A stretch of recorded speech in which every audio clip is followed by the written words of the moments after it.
ধরুন আপনি একদিন সকালে অফিসে গেলেন। আপনার সামনে একটা লোক এসে দাঁড়ালো। বলল, দাদা, একটু কাজটা এগিয়ে দিলে খুব উপকার হয়। দেখুন, এইটুকু নিয়ে হাতের মুঠোয় কয়েকটা টাকা। আপনি কি করবেন? একটা গল্প বলি আপনাকে। রঞ্জনবাবু ছিলেন একজন সরকারি অফিসার। কাজ করতেন জমির কাগজপত্র নিয়ে। সকাল থেকে সন্ধ্যা মানুষ আসে, ফাইল দেয়, সই চায়, ছাড়পত্র চায়। রঞ্জনবাবু ভালো মানুষ ছিলেন। শুরুতে ঘুষ নিতেন না। সবাই বলতো ওনার কাছে কাজ পেতে সময় লাগে, কিন্তু উনি টাকা চান না।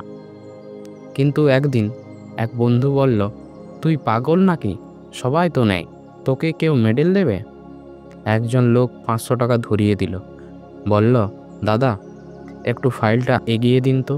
রঞ্জনবাবু একটু ভাবলেন, তারপর টাকা নিয়ে নিলেন। তারপর সব সহজ হয়ে গেল।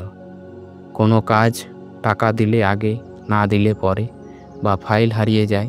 একদিন রঞ্জনবাবু নিজেও ভুলে গেলেন যে তিনি আগে ঘুষ নিতেন না। ঘুষ খাওয়া কেন এত সহজ?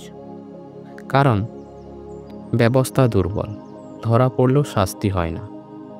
নিয়ম জটিল। সাধারণ মানুষ ঘুষ না দিলে কাজ পায় না। সামাজিক চাপ নেই। কেউ ভাবে না এটা অন্যায়।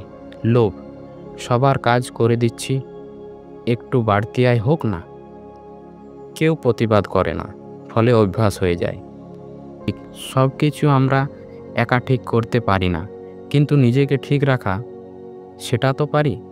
আজ যদি আপনি বা আমি ঘুষ না নিই বা দিই না, একদিন ব্যবস্থাও পাল্টাবে। আপনার কি কখনো এমন অভিজ্ঞতা হয়েছে ঘুষ ছাড়া কাজ হয়নি? নিচে কমেন্টে লিখুন, আপনার গল্পও শুনতে চাই। চ্যানেলটি সাবস্ক্রাইব করতে ভুলবেন না। আরও এমন সহজ ভাষায় গল্প ও সত্য জানতে চাইলে